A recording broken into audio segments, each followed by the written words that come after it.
Boom! My first ever paper pop to start the show. Allow me to share some touching lyrics with you to start this evening. Tell me lies, tell me sweet little lies, tell me lies, tell me lies. Those are pretty complex lyrics from Fleetwood Mac's Little Lies, and it also describes exactly what a lot of our comrades out there are doing to college football.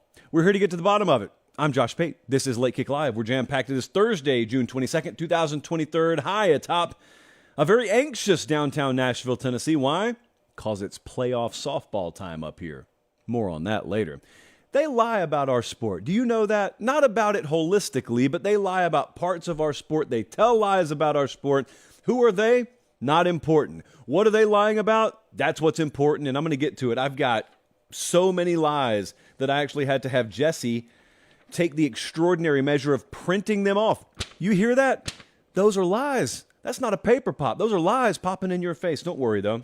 We're going to parse out what's what tonight. Also, we got What-Ifs, a wildly successful new segment on the show. We've got Bold Predictions. I got some Ohio State stuff tonight. I've also got a hose pipe of hatred, and you know how rarely I put that combination of words together, from you towards Lincoln Riley. I, innocent as I always am, threw it out earlier today. What is your opinion? We've done a couple of coaches, and now I did Lincoln Riley today. What is your opinion of Lincoln Riley? Some of you said some hurtful things. How do I feel about Lincoln Riley? I'll talk to you about it tonight. Also, recruiting's on fire. I mean, we didn't talk about it last show, and that's mainly on producer Jesse, so we're going to put it back on the show tonight. Recruiting's on fire from the most unlikely of sources. Anyone paid attention to, I don't know, Starkville, Mississippi, Palo Alto, California, Lubbock, Texas, not to mention Tuscaloosa, Athens, Austin, and everywhere in between. Yeah, it's happening. It's happening right now, and we're locked in. I appreciate you being with us here live, or if you're listening to the replay, perhaps as late as Friday evening, Friday night. We'll take you however we can get you. Topeka, Kansas, tuned in. Smyrna, Tennessee is watching. Chesterfield, Michigan. Satellite Beach, Florida.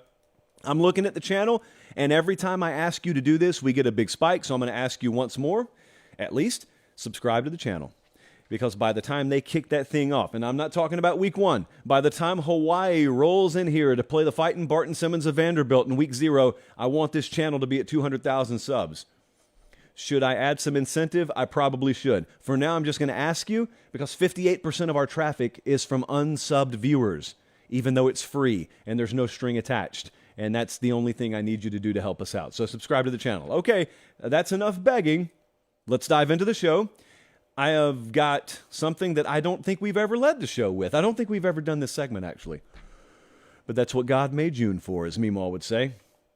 They tell some lies about college football, some big lies. Some are bigger than others, immunity, but I want to go down an entire list that I asked you to help me with last week, whenever June 19th was. It wasn't that long ago, actually.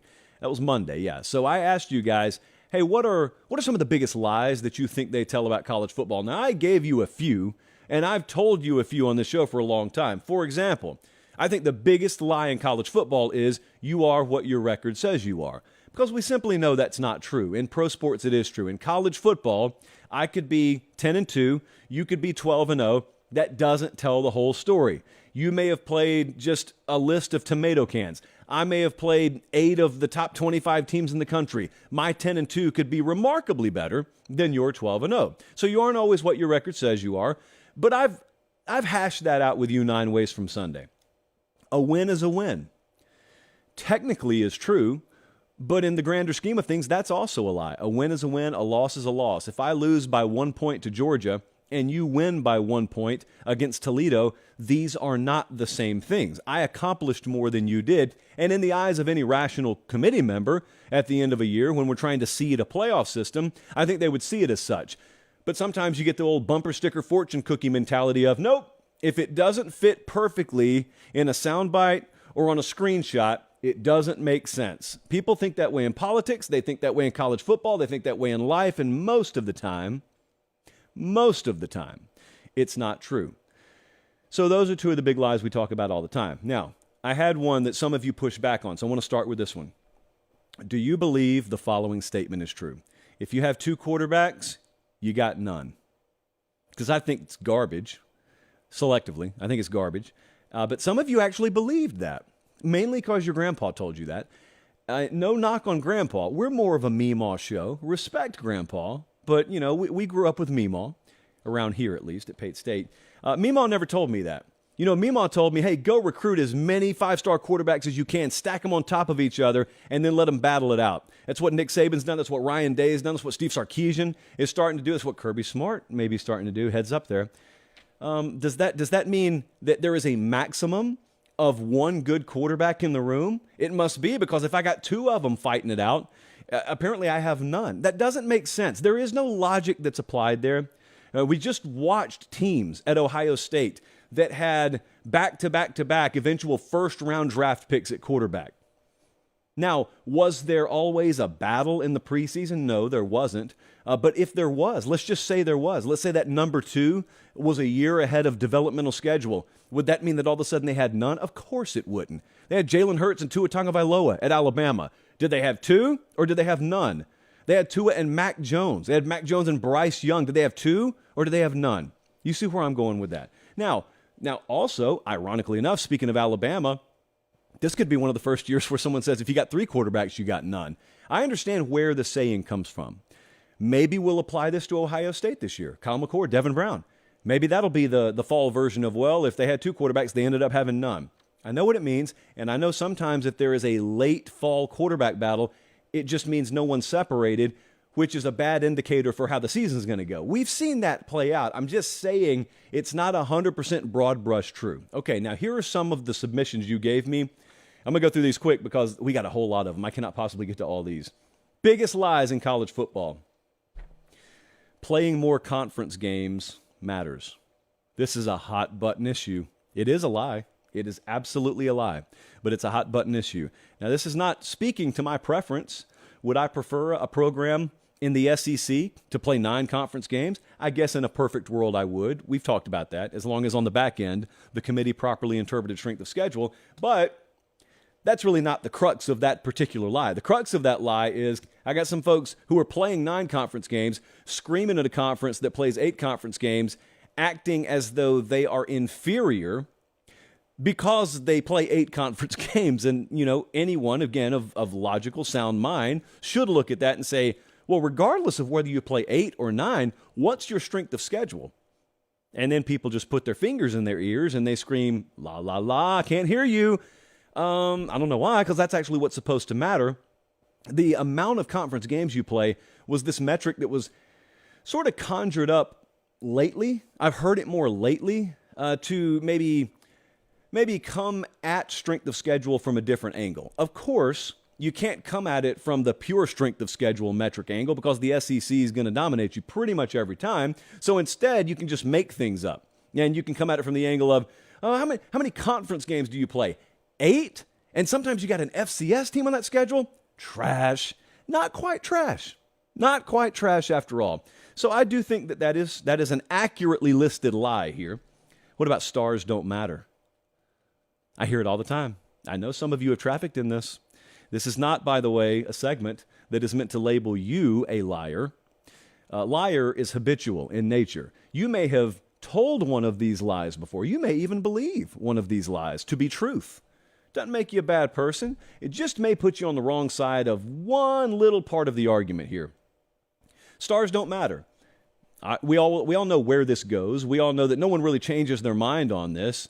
It's kind of like a debate where both sides just become further entrenched. But the evidence here is overwhelming and indisputable. Every signing day, I present you the metrics of going back to the star rankings, and then you fast forward to the NFL draft, and the NFL draft bears out how much more likely you were to be drafted if you were a former 5-star, and then a 4-star, and then a 3-star. It's very obvious. It's very obvious when we turn on a playoff game, we turn on a conference championship game. It's very obvious, by and large, whoever has recruited at a higher level is the team there. Are there exceptions? Certainly there are. But for stars to not matter, for stars to truly not matter, notice the piece of paper doesn't say stars aren't the end-all, be-all. That's never the phrase. If you wanted to come at me with that, I'd say, okay, there's some truth to that. No, they skip all the way to the bottom of the barrel, and they say stars don't matter. Well, stars do matter because stars are equal to talent. It's the best talent rating system known to high school football, should I say. And talent matters. Find me a coach who says it doesn't. I'll find you one that's going to be in the unemployment line before too much longer. What about nobody cares about bowl games? This is a lie. This is one of college football's lies. Jesse, who was it you told me put out this stat about the Minnesota-Syracuse Bowl? Was it Mandel? So Stuart Mandel of The Athletic, we think, he's going to get credit for it whether he did it or not, tweeted out recently the Minnesota versus Syracuse bowl game, whichever bowl they were in, it got better ratings than a Stanley Cup final game. Go Panthers. Minor setback for a major comeback. But people do care about bowl games. This has always been a lie. Even in the opt-out playoff era, this is a lie. The meaningless bowl game era.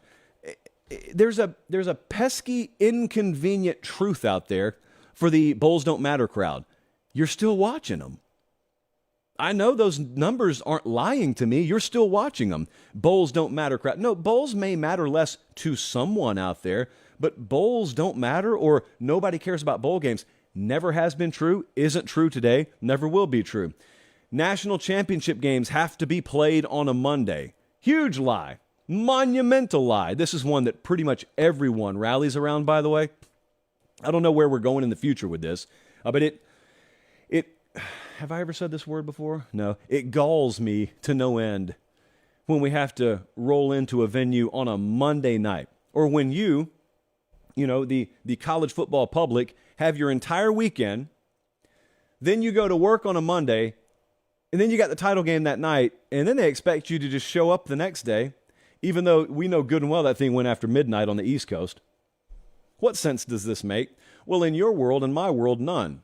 But we wear white T-shirts every day. It's not our world that this makes sense in. It makes sense in the world that doesn't want to compete against the NFL because they want to maximize viewership, which obviously maximizes the ad dollar that you can make putting it up against the game. And this makes sense, of course. I'm not ignorant. I'm not stupid to all this. Neither are you. It's just that you and I don't really care. We don't view college football as hurting for money because it's not. And we view college football as a Saturday game. And therefore, we would love our championship to be decided on a Saturday, the day of the week in which our sport is synonymous with. Instead, someone in a suit worth more than our entire wardrobe came along and said, nope, we know better than you. This has got to be on a Monday night for reasons that you wouldn't understand if we told you. I think we understand it. We just don't like it. Next big lie in college football.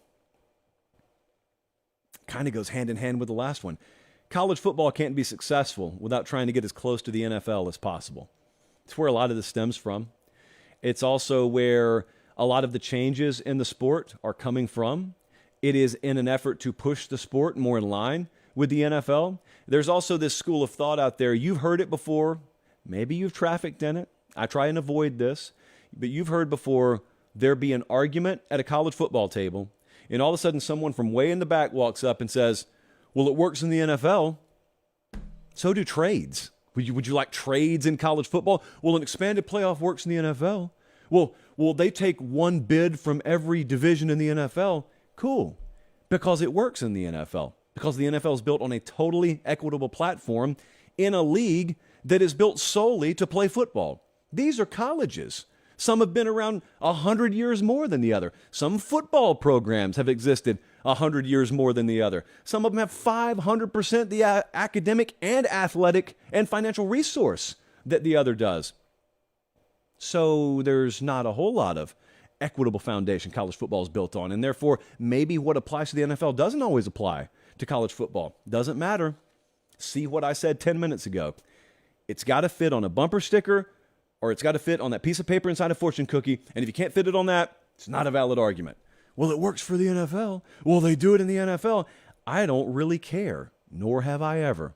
College football was just fine before that mentality came along to me. Recruiting doesn't matter in June. Huge lie. They're telling it to you right now. Selectively, they're telling it to you. Of course, a Florida fan is all in on recruiting in June. Why? Because they've been red hot. But I've watched some of the reaction to Florida being red hot. I've been on the wrong end of some of that reaction because I've properly given Florida their credit for being top 5 in the 24/7 Sports team recruiting rankings right now. And some people have come at me, as I told you they would, and they've said, doesn't matter.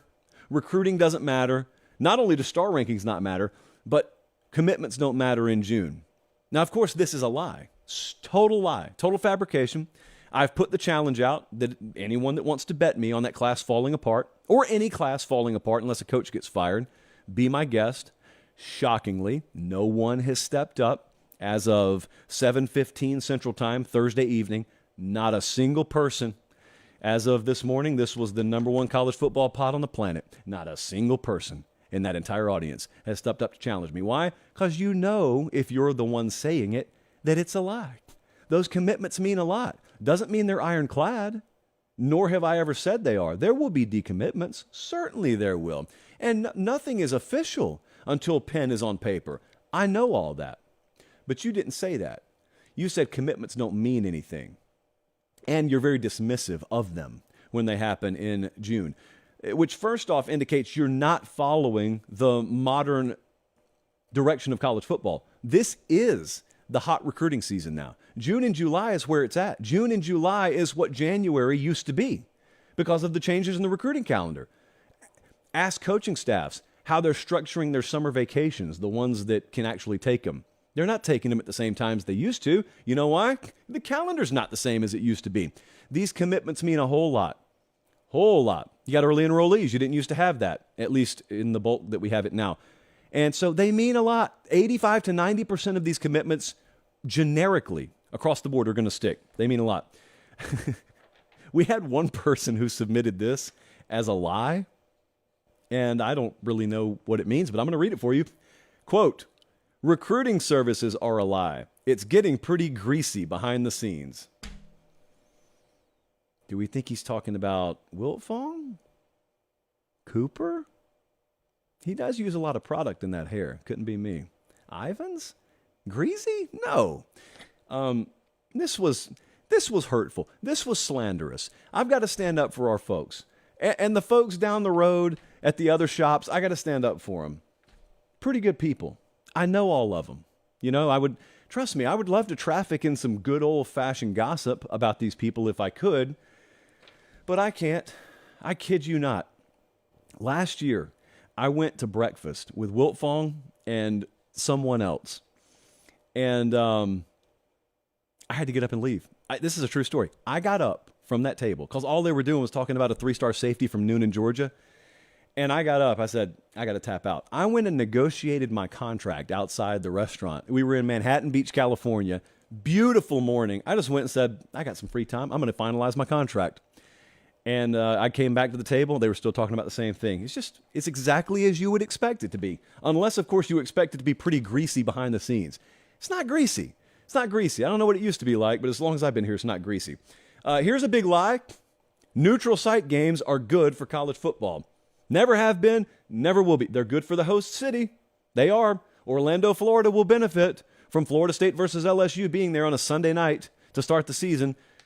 We won't necessarily. We'll benefit from seeing the teams play. But you save that for late December or January. Of course, the exceptions here are, like the Cotton Bowl, OU, Texas, always exempt from any neutral site criticism that you hear from me. Anyone can coach a team of 5 stars. Do you believe this? Because it is a lie.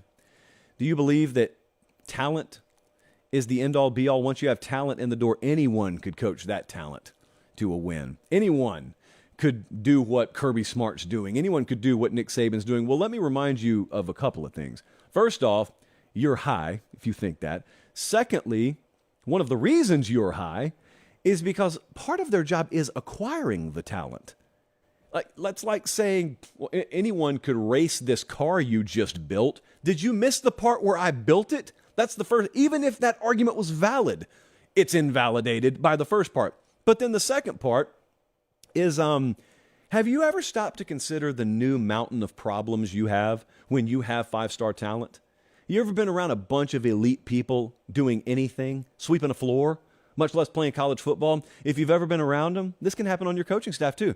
If you've never been around it, I am around it sometimes, and especially get to talk to people who are around it. Here's what happens.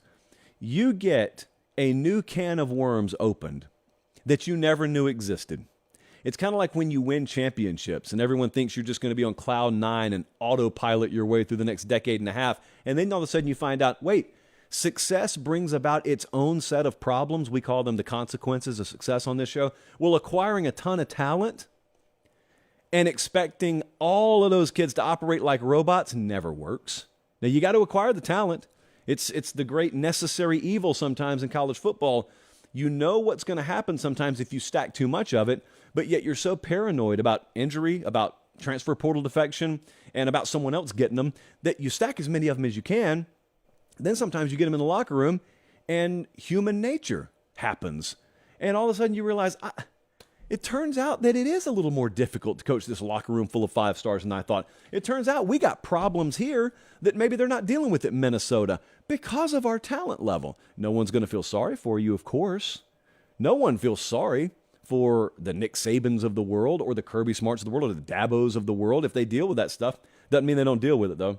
So no, you couldn't coach a team of 5 stars to a title just because you got a team full of 5 stars.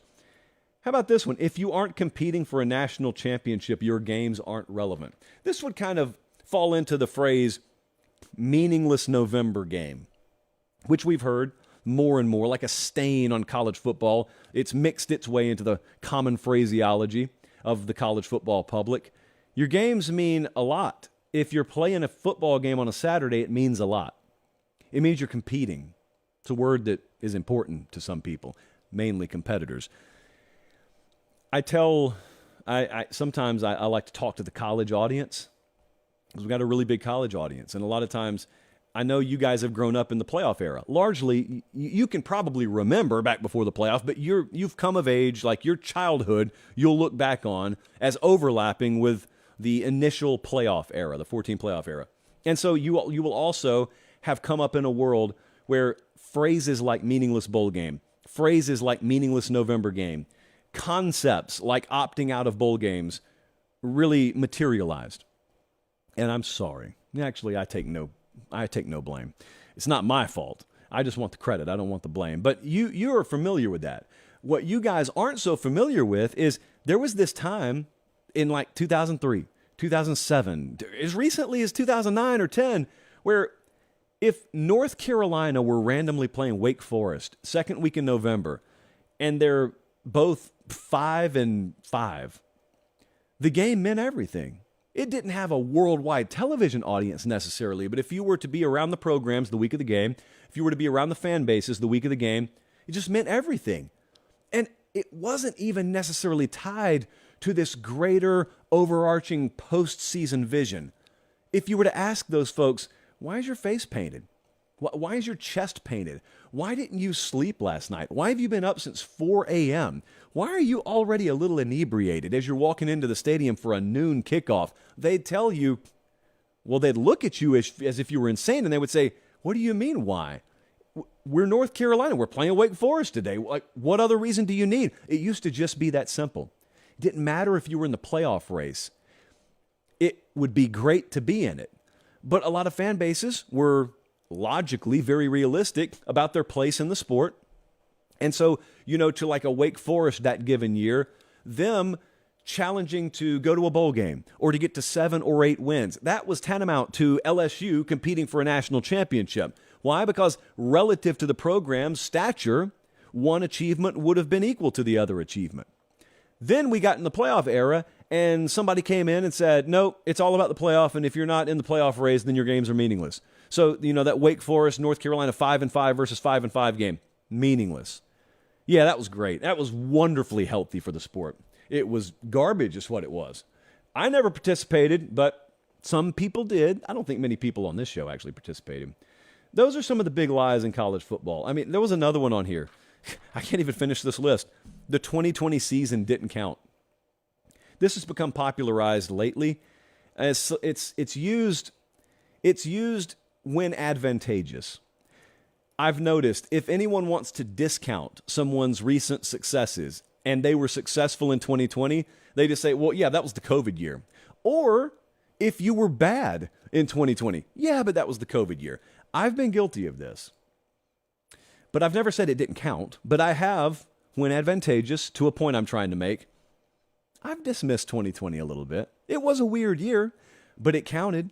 It counted because, at least from the surface viewpoint, everyone was dealing with the same thing. Now, as I've said, COVID disproportionately affected one locker room to the other a whole lot more than any other given year's external factors would. But the 2020 season does count.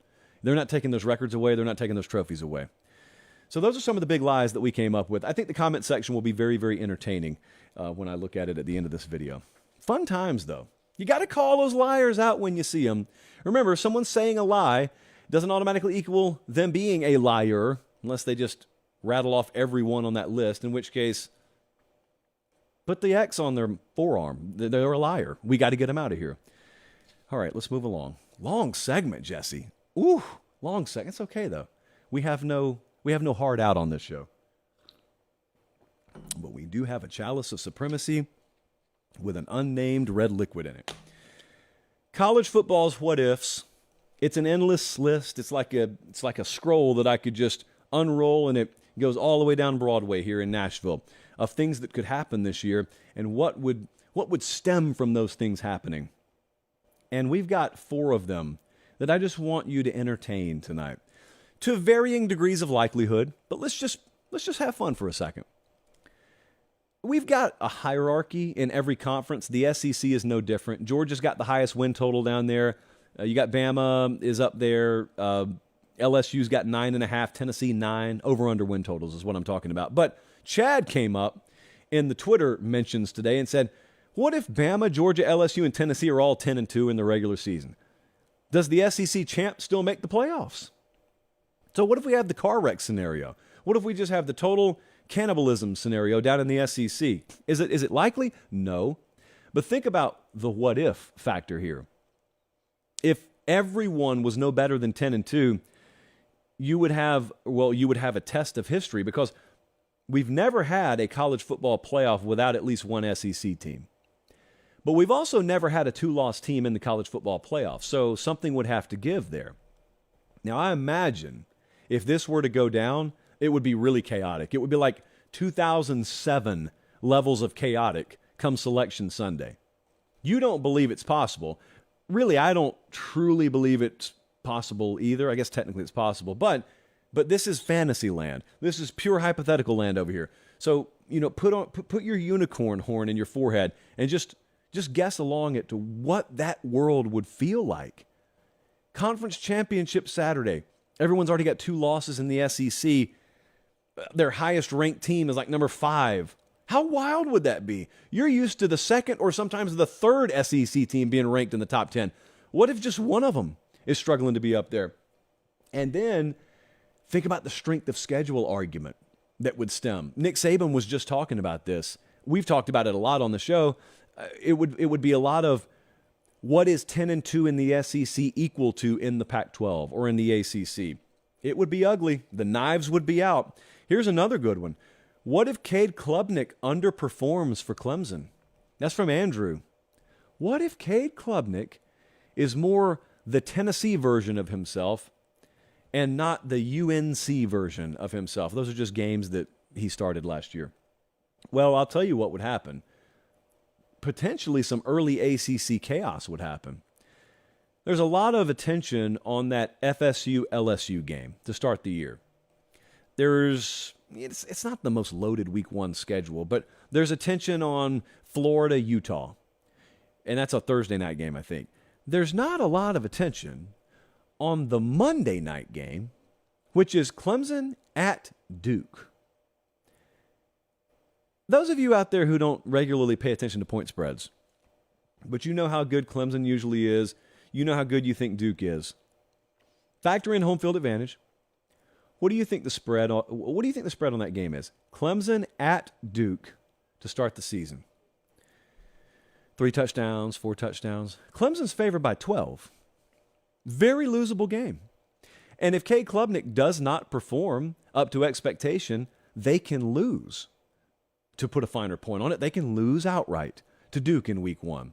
That's the what if. That's the big kind of needle embedded within that what if. It's not that they could get caught against FSU. No, if Cade Klubnik at quarterback and Garrett Riley, the new OC there, if they just don't click, if it's like Josh Gaddis and Tyler Van Dyke at Miami last year, they can get beat by Duke.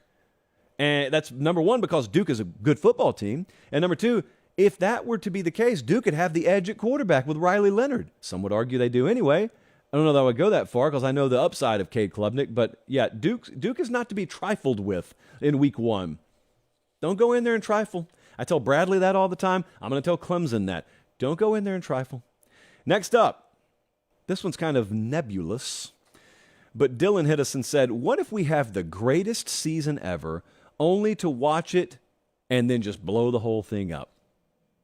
I was disgusted the other day when I saw someone who shan't be named pop in someone else's mentions on that platform, and they were asking possibly the most ridiculous question in the history of humanity. Think about that. The question was, do you just feel like looking over 2023? Is it a lame duck year? Because we've got the new playoff format in 2024. That is a full-on go sit by the garbage and think about things for a little while standpoint to come at anyone from. That is horrific. It's one of the worst takes imaginable. No is the answer. No. It's not a lame duck anything. In fact, 2024 could be lamer than 2023, depending on your perspective. But regardless of your perspective, 2023 is going to be every bit as good as any other year. But Dylan's saying, what if it's a great year? So what if it has all kind of twists and turns? What if it has a lot of late season drama? You got your usual upsets baked into the cake. I imagine myself in November. I'm not in a hurry to get there, but I imagine myself in November, and I imagine seeing a lot of the following phrases. Take a given scenario, take a given game. Someone wins, someone loses. There'll be a lot of, well, if this were 2024, fill in the blank. So there's going to be a lot of the same thing you saw last year. When they announced they were going to expand the playoff, the first thing every media company out there, including ours, did was release a graphic. What this year's field would have looked like if the expanded playoff were already here. Well, you'll have the same logic thrown at you week after week. Not on this show necessarily, but week after week, you're going to be told, all right, Texas just lost to Alabama. Alabama just lost to Texas. Ohio State beat Wisconsin or lost to Wisconsin. Here's what it would mean next year, but here's what it means this year instead. Don't care, because next year doesn't matter until next year. But what if we do have a great season? I don't think it's going to make anyone feel any different, and it doesn't matter if you feel different, because the sport's headed where it's headed regardless of whether you and I like it or not. But I told you I think about myself this November. Imagine yourself in November of 2040. And at that point, you're talking to a 10-year-old or a 15-year-old, and you're telling them about what college football used to be like. And there's some 3-loss team squeaking by in week 11, and they're saying, oh, it's okay, Dad. They're still in the playoff. They got 24 teams in this thing. They're still in the playoff. And you look at little Johnny and you say, little Johnny, once upon a Saturday, it wasn't like that. Once upon a Saturday, you couldn't afford to lose games. And especially a second or a third game would be unconscionable. You're headed to the Outback Bowl, and you're happy to be in the Outback Bowl. But you're not going to a playoff. Once upon a Saturday, that's the way it was. Well, you got one more year of that. And lastly, in the what-if category, what if a team outside the top 10 wins it all? That's what Blake wants to know. By our estimation, the longest shot to ever win the national championship in the playoff era was Ohio State 2014. And that was, it looks like roughly the 13th or 14th best odds in the preseason. That surprises me a little bit. But be that as it may, every other one of these teams was top 10. Most of them were top 5 preseason, which is basically to say this rarely happens. Outside the top 10 in the preseason odds, Colin, can you show me the current preseason odds to win the national championship? Okay, so actually freeze on this. So if you're listening on podcast, Colin did one better. He didn't put up the top 10. He put up 11 through 22. So this is the group you would have to choose from. If you are to have this prediction Verify. You would need Notre Dame or Oregon or Utah or Wisconsin, Auburn, A&M. I should have just gone in order. Tennessee is there. Kansas State's there. Ole Miss, Oregon State. You'll need one of them, not to make the playoff, to win the national championship. It certainly, if it happened, would provide fuel to both the expansionist crowd and the non-expansionist crowd. Here's what it would sound like. If Utah goes and wins a national championship, the expansionist crowd would say, see, we always told you one of these underdogs was capable of it. Now in this new world, this will happen more and more. The non-expansionist, me, who will be right if Utah wins the national championship, will say, you're watching the last year where this will ever be possible. Because it is possible for Utah to win the Pac-12, and then they go to the playoff, and they do exactly what TCU did to Michigan last year, only Georgia's not waiting for them. Just a better matchup is waiting for them because it's a small field. So who knows what happened in the regular season? No 3 lost teams in the playoff. So there is a needle that they could thread and they could win it. A smaller field, a smaller playoff, actually gives your proverbial underdog a better statistical shot at winning a title. In the future era, Utah will go and have to win 1, 2, 3, maybe 4 games, at least 3 games. And it's less likely to happen just because of the law of averages and what talent does in the playoff. And so that's what those respective arguments would sound like. And it would be bitter and it would be inconclusive at the end of the day. Totally unlike driving by an Academy Sports and Outdoors. I ask, what are you doing driving by Academy? Why aren't you driving to Academy? We actually had some that we showed you on air the other night. I had someone who didn't want their information shared, and I respect that, but they did want to tell me their story, and they told a story of looking really bad because they promised their kid that they could get a certain something at a certain store, and it wasn't there, and then head hung, last resort, they walk into Academy, and not only is that thing there, it's there in like 3 or 4 different variations. And the dad really just wanted to tell me at the end of the day, he felt like an idiot, but then also he thanked Academy for saving him. This all happened, by the way. And I didn't get any comment from the kid. I don't think the kid has email yet. So what a lifeline Academy can throw you. But it doesn't have to be that way. It doesn't have to be a last resort. You can just flat out go there ahead of time. Academy.com if you can't get there in person. And why am I so passionate about this? Well, because they make our show free. Because I've been a customer there long before we ever did this show, so I know about Academy. We don't really bring sponsors on the show that I don't know about, as you can tell, because we've been rolling with Academy exclusively for a while. But Academy's got all your outdoor sporting goods needs, but they've also got a whole lot more than just traditional sporting goods. So hit them up. Do me a favor and do yourself a favor in the process. And if you can't get there in person, academy.com. We've been doing this thing lately. And if you're watching, by the way, could you do me a favor, like the video and subscribe to the channel?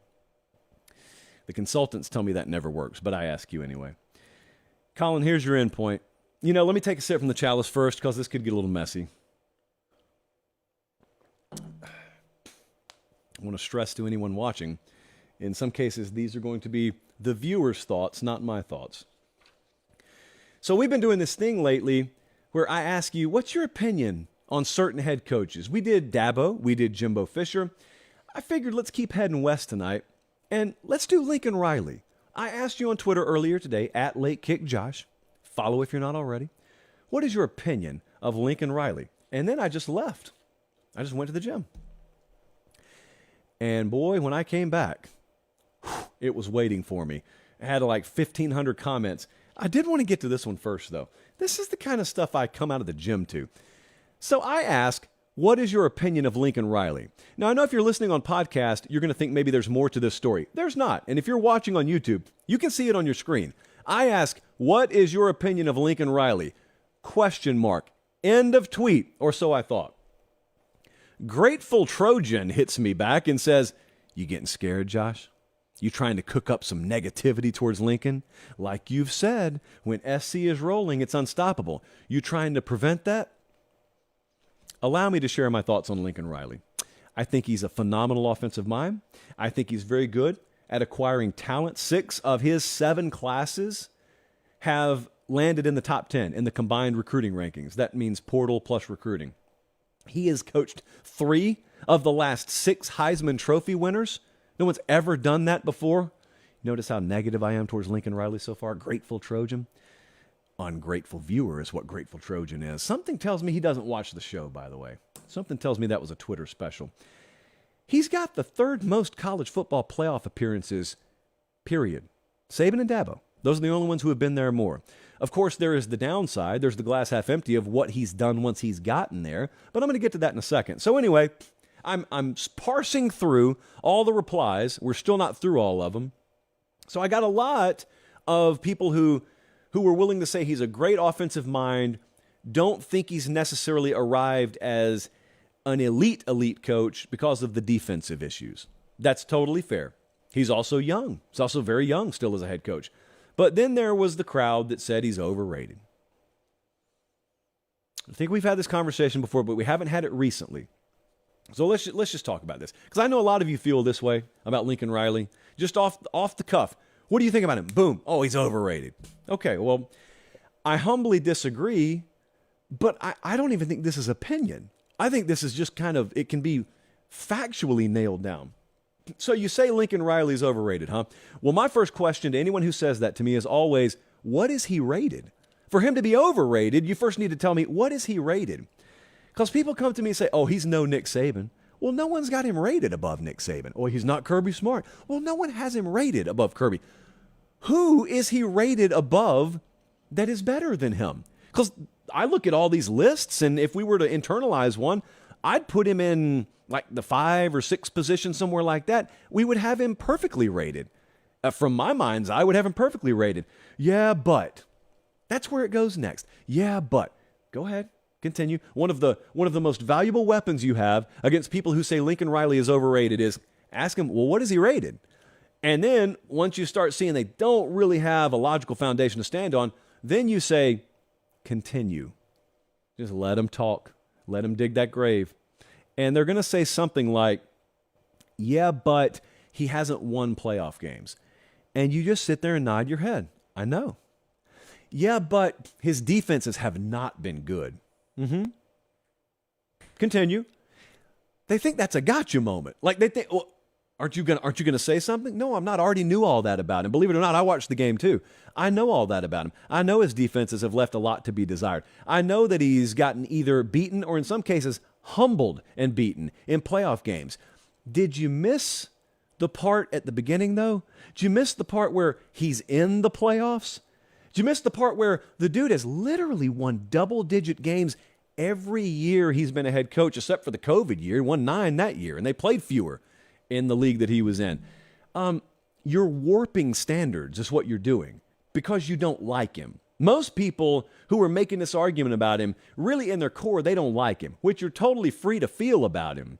But there are coaches out there I don't like. Lincoln Riley's not necessarily one of them. I got no problem with him. But there are coaches out there I don't like, but at the same time, if you want to be logical and smart about them, you put your own personal emotion to the side and you apply the same standard. You use the same scale. I use the same scale for all of them who have roughly equal resources. So if you coach at Southern Cal or Oklahoma or Georgia or Florida, you're in the top level. You know, you're in the top 5 or so % of resources in college football. I'm going to judge you on the same scale. And on that scale, it looks a little something like this. Saban's up there in a league of his own. Smart, rapidly ascending, right near the top right now. Dabo Swinney has carved out himself a spot right near the top. So you start listing those guys, just purely in terms of result. And then you get down to a next tier. And in that next tier, you're not going to have perfection. You're going to have plenty of room for someone to not be great, not have great defensive teams, for someone to not have won in the playoff. That's why they're not 1, 2, or 3. That's the whole point. But really what it comes down to, in a lot of cases, is you're warping the logic because at the end of the day, you really just don't like him. And if you don't like him, just say you don't like him, which leads me to my next point. A ton of you just flat out said you don't like him today. Now, given recent events, I'm not going to read the most popular response in my tweets, but it involved a certain hot current issue that's happening about 2 some odd miles beneath the Atlantic Ocean. And that's as far as I'm going to go there. but you know who you are, and you know what you said, and it won't be repeated here. Most people I have found that have a personal issue with him are Oklahoma fans. This is not a mystery.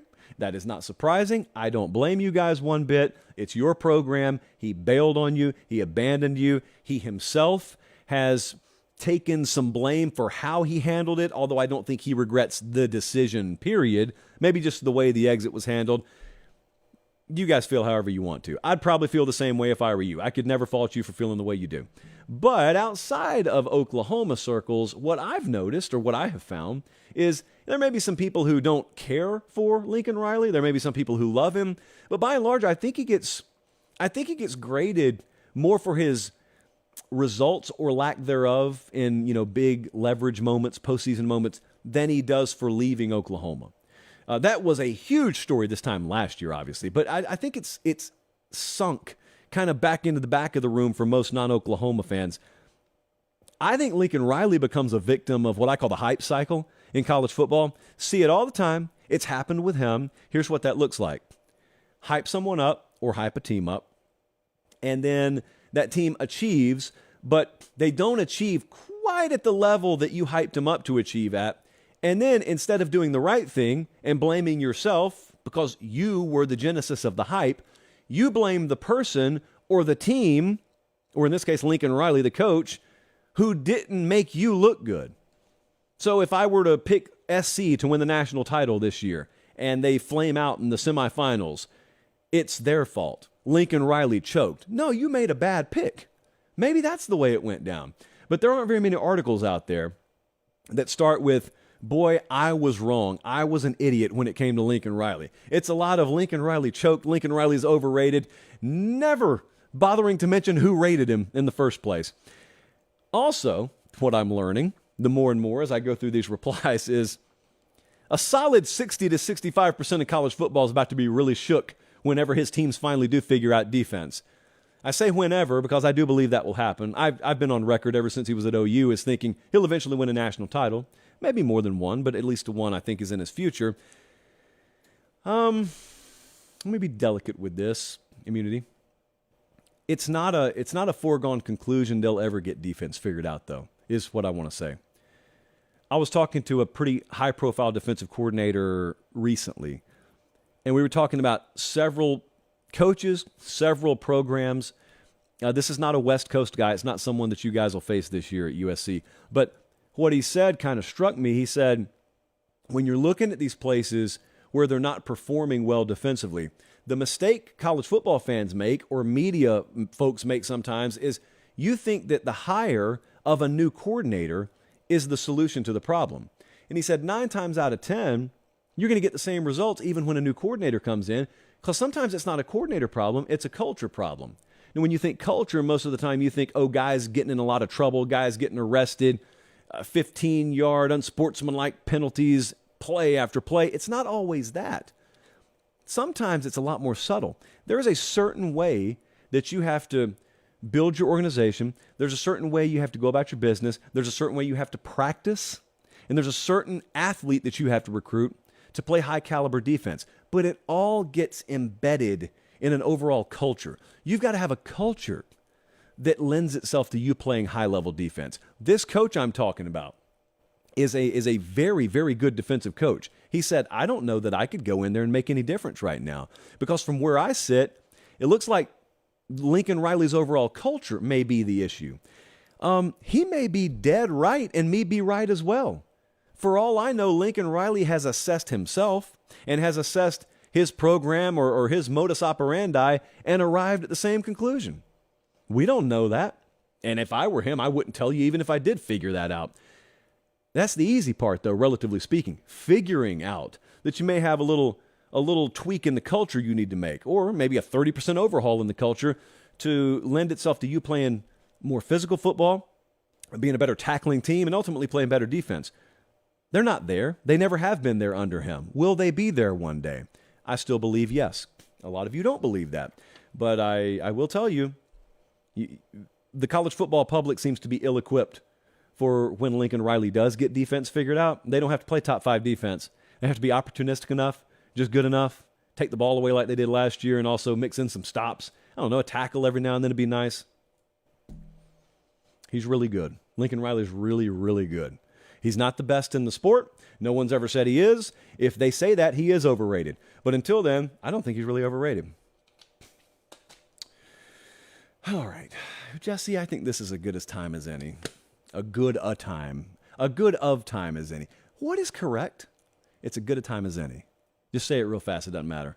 One of the best pieces of advice Mimo ever gave me. When in doubt, just speak faster. Jimbo told me that too.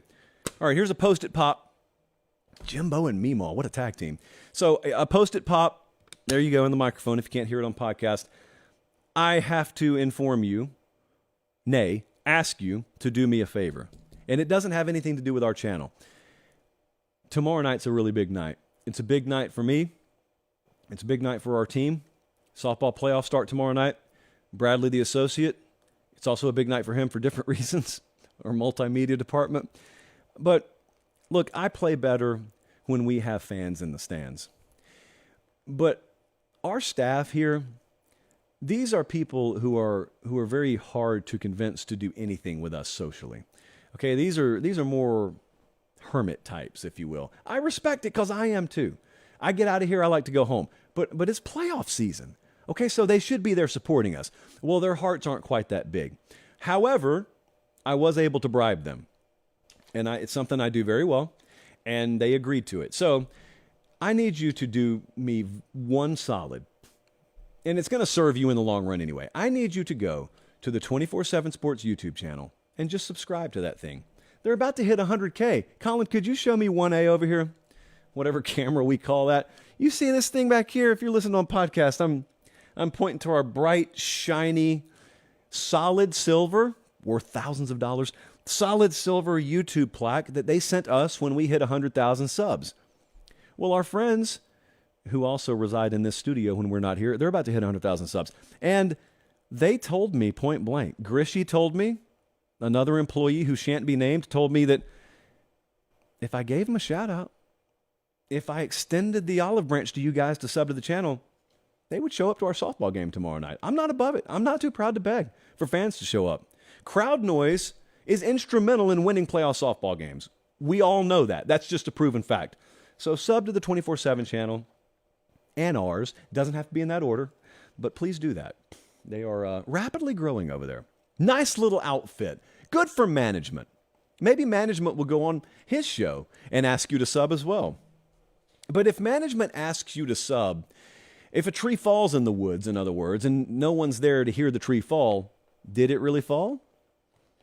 If you sub because someone asked you to on a show that no one watches, does the sub even count? Whom's to say? Bold prediction time.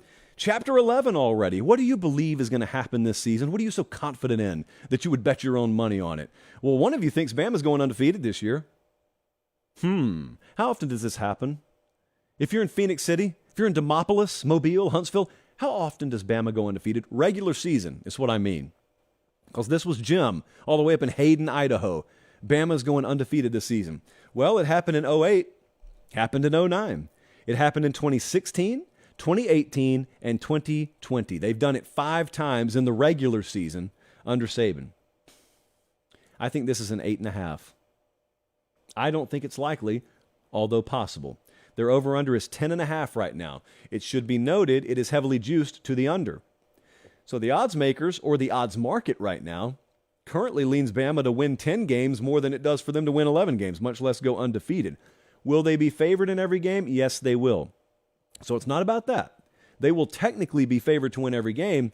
The problem, as it relates to this prediction, is they, number one, don't have a clue who their quarterback's going to be yet. And number two, all 9 of their Power 5 matchups are against teams with win totals of 6.5 or higher. So if you were to look at the odds market, all 9 of the Power 5 teams they play are expected to be winning record teams. And then mixed within that, you've got your trip that Texas makes into your backyard. You've got back-to-back road trips at Mississippi State, at A&M. You got Tennessee. You got LSU. You go to Auburn really late in the year. Who knows what Hugh Freeze has down there by that point. This is an 8.5 for me.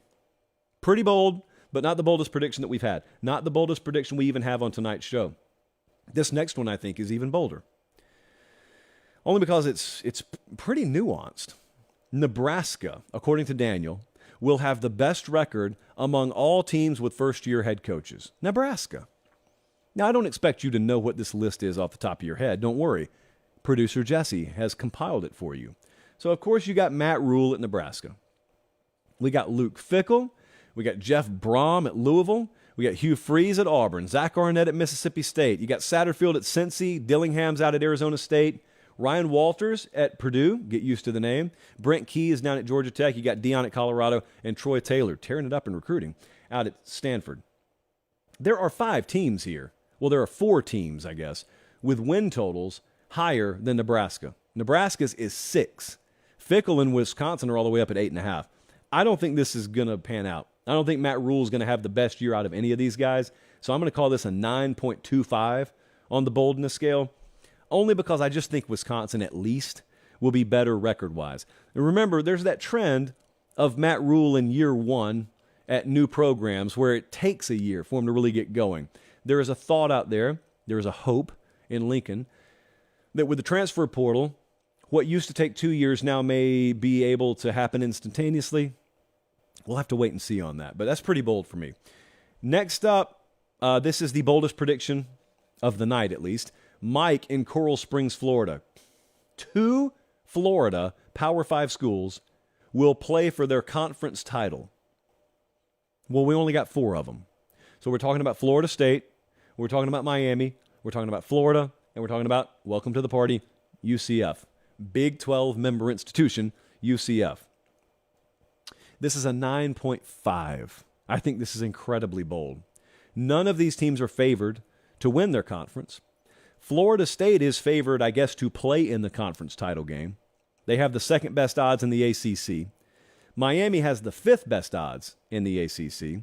Florida, it just gets worse, has the 8th best odds in the SEC.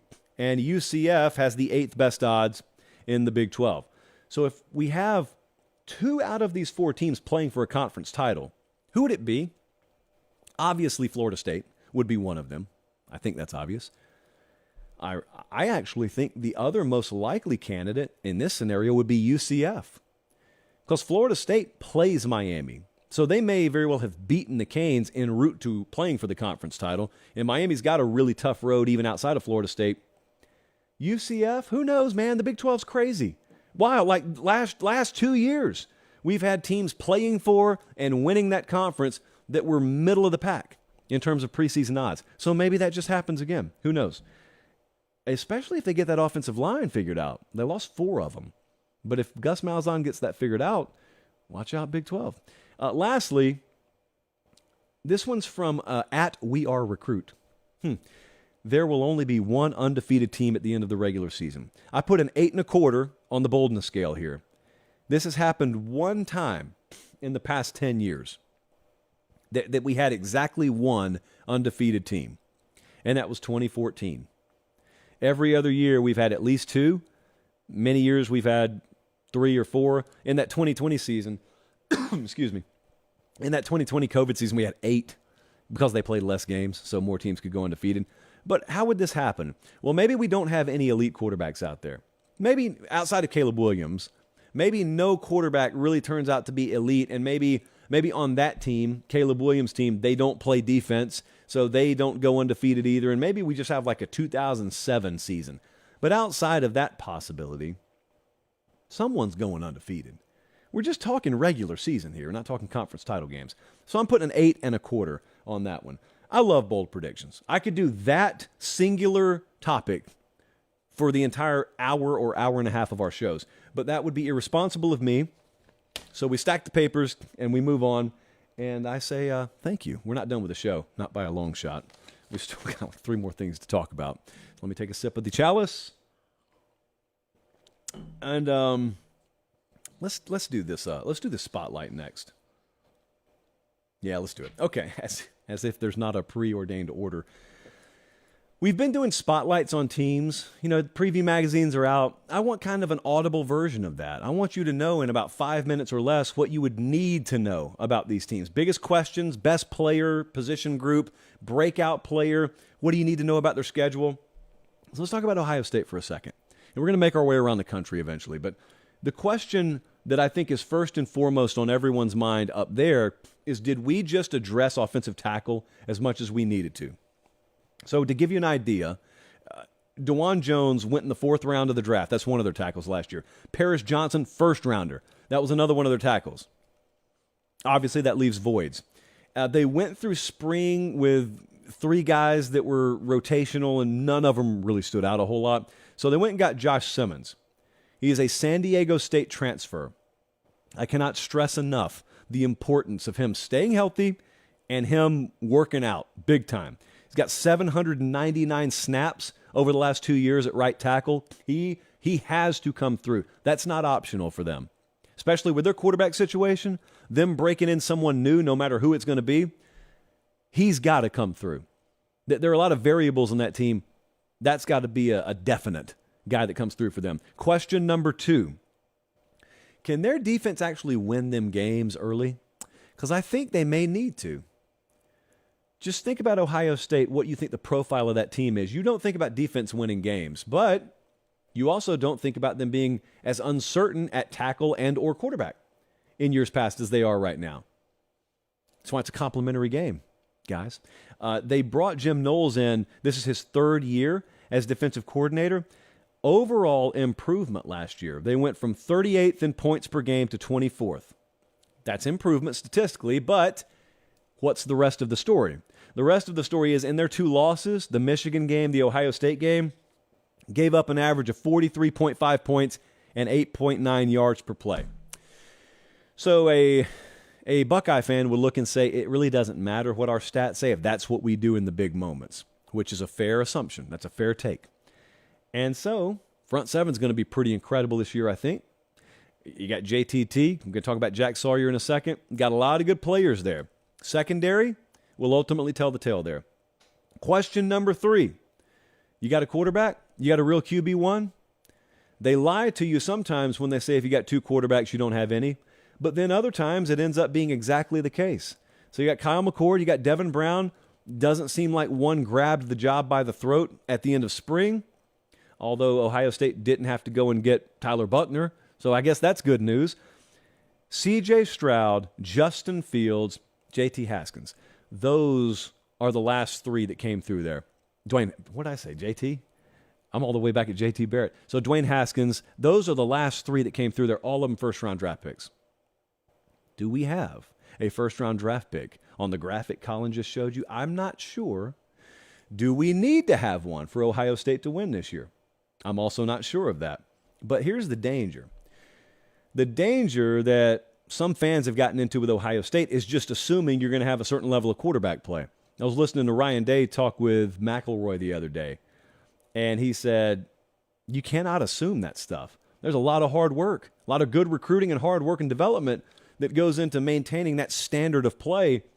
You don't just get to say, well, if you're starting a quarterback at Ohio State, you're going to be a certain level of good. Are you? That's not an automatic. And you can't assume it's going to be this year. That's why I asked you, can they win games defensively? Same thing with Alabama. You may need to ask that about them this year.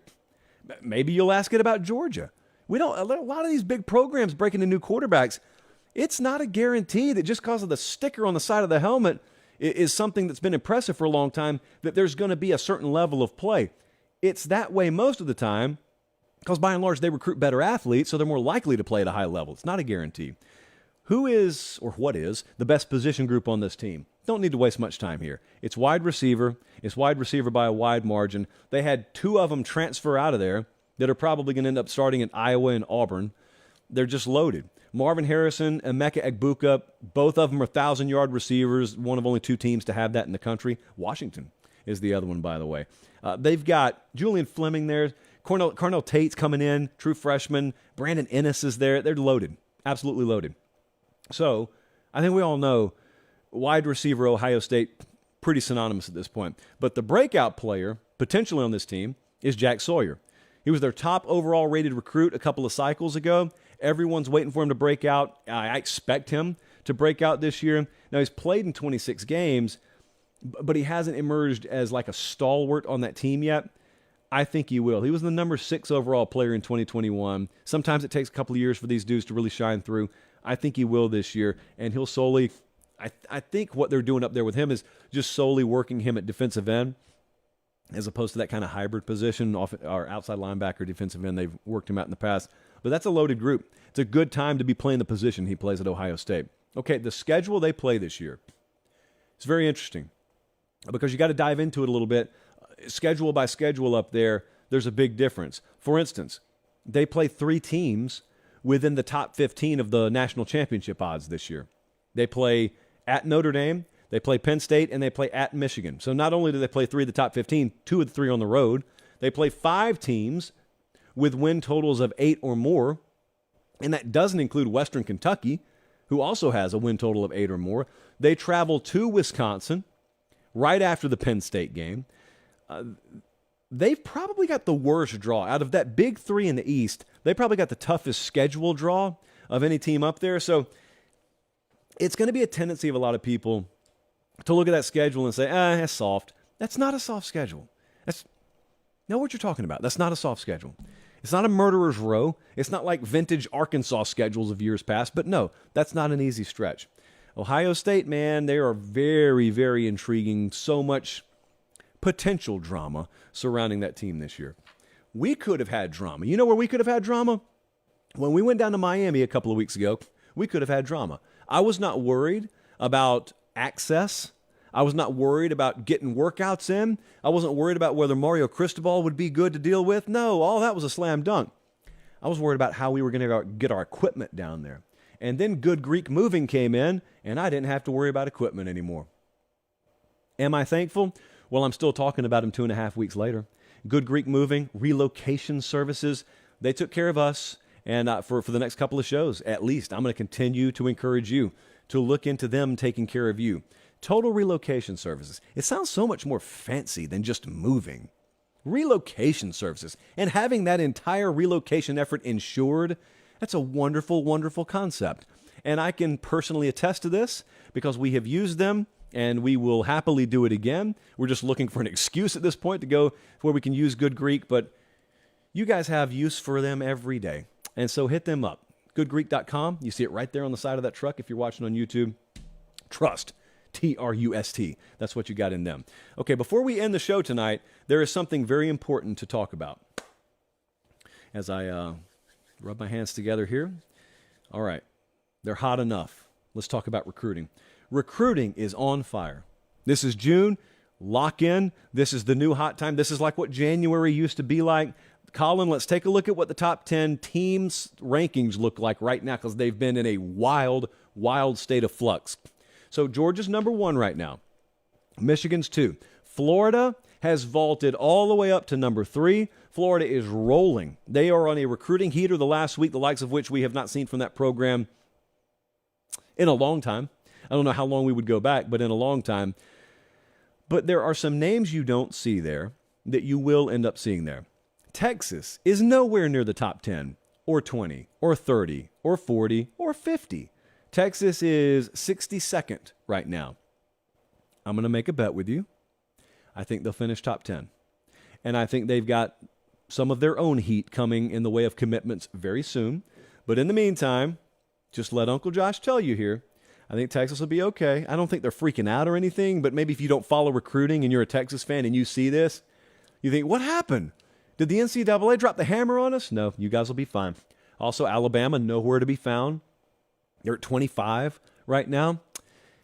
Alabama's got the highest average player grade of any program in the country.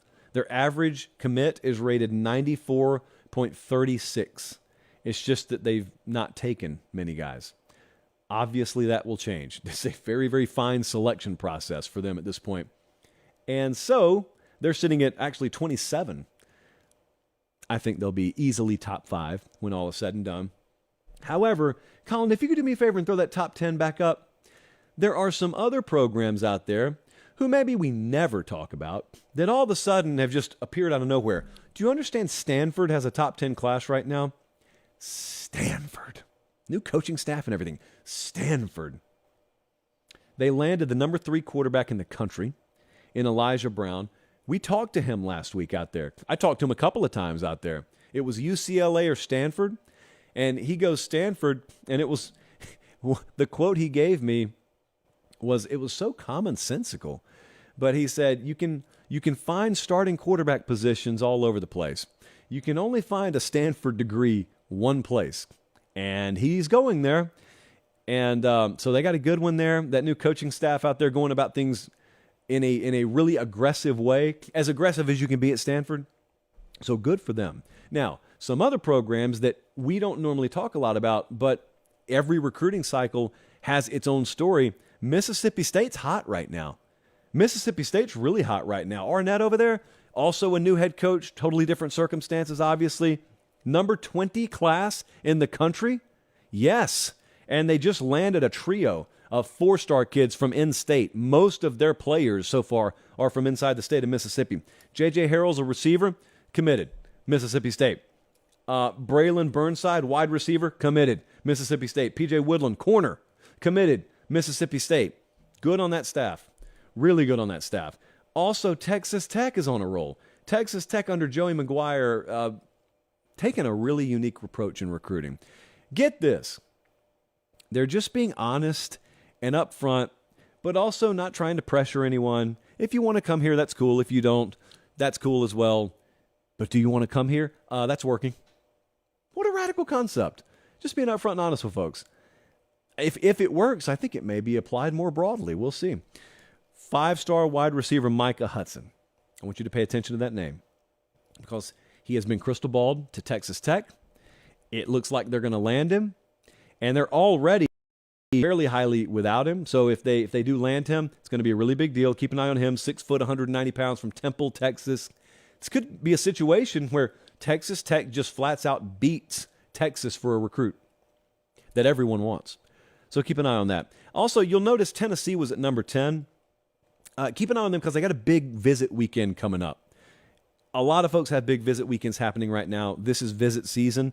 But I was looking at Steve Wiltfong's crystal ball activity, and Wiltfong has crystal balled a couple of 4-star receivers to them for next week. Those commitments are happening next week. So Tennessee's number 10 in the country right now and could be rising this upcoming week. Wiltfong, I got 2 things out of him today. First thing he did was call me to let me know that he thinks anytime there is a day Major League Baseball game, it's Braves versus Phillies. That's a theory of his. And the other thing we got out of him is a couple of crystal balls for Tennessee landing 4-star receivers. Make of both of those bits of information what you will. Jam-packed show again tonight. I mean, when's the last time we went under an hour? I don't know. Make sure you subscribe to the channel and get 10 of your friends to do the same because we badly want to hit 200K by kickoff or earlier. We don't have to take that long if you don't want to. We got to get in bed. Busy playoff day tomorrow. So thank you so much for watching and listening.